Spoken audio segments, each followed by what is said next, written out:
There's no more screwing around. It's time to look at our tier list after 6 races here in the 2025 season. We start off with a D- tier. We got Cody Ware, Ty Gibbs, Cole Custer, JJ Yaley, and Riley Herbst. All these drivers aren't doing anything. Riley Herbst, I mean, his teammates are up near the top 7 in points, and he's all the way down here. And Cody Ware, he hasn't even gotten more points than Jimmy Johnson, who's only ran 1 race. Brutal.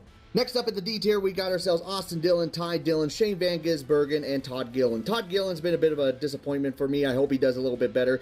Shane Van Gisbergen, if it isn't a road course, he ain't doing good. And the brothers have themselves an okay run here at Homestead, but we gotta put the Brothers of Destruction next to each other or something like that. I don't know. WWE reference for everyone. In the C- tier, we got ourselves Brad Keselowski, Justin Haley, Eric Jones, and Noah Gragson. A little bit of an improvement for Noah Gragson and Justin Haley, but Brad Keselowski's just not doing anything right now here in the 2025 season. Next up in the C category, we got ourselves John Hunter Nemechek, Zane Smith, Ricky Stenhouse Jr., and Michael McDowell. Michael McDowell may be good at qualifying, but his finishes in races haven't really been that spectacular. Zane Smith was able to get himself a good finish there near the end, and John Hunter Nemechek has been very, very average so far, so he's tied in 16th in points, but I can't move him any higher. In the B- tier, we got ourselves AJ Allmendinger, Carson Hocevar, Kyle Busch, and Daniel Suarez. Daniel Suarez has just been having bad luck. Kyle Busch really dropped the ball here in this race. Carson Hocevar had battery issues, and AJ Allmendinger actually had himself a really good run here at Homestead. Move him up a letter. In the B tier, we got ourselves Chase Briscoe, Ryan Preece, Austin Cindric, and Ross Chastain.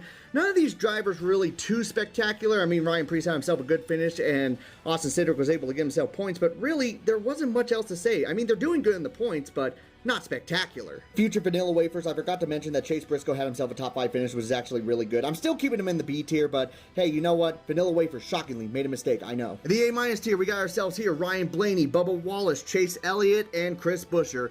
People may be a little upset that Chase Elliott's not higher, but he's not been the guy to beat. I can't really put him any higher. Bubba Wallace has been doing really good so far here this season in the top 10 in points. And Ryan Blaney has no luck at all, but he has fast cars. So at the very, very least, I got to put him at A- tier. A tier, we got ourselves Josh Berry, Joey Logano, and Denny Hamlin. Denny Hamlin was able to win a stage, that's why he moves up. These two are technically teammates, and they ran into each other on pit road. So I could put him in S tier, but honestly, should we after that incident? I don't think so. A tier at best. Now we move on to the S- tier with Alex Bowman in the 48 and Tyler Reddick in the 45. We expected a little bit more out of Tyler Reddick, but he still ran really good, and Alex Bowman almost won that race, just came up short, and he hit the wall with just a couple laps left to go. Still a really good start to the season for the 48 team. Now we move on to the best of the best here in the S tier. It's Kyle Larson, William Byron, and Christopher Bell.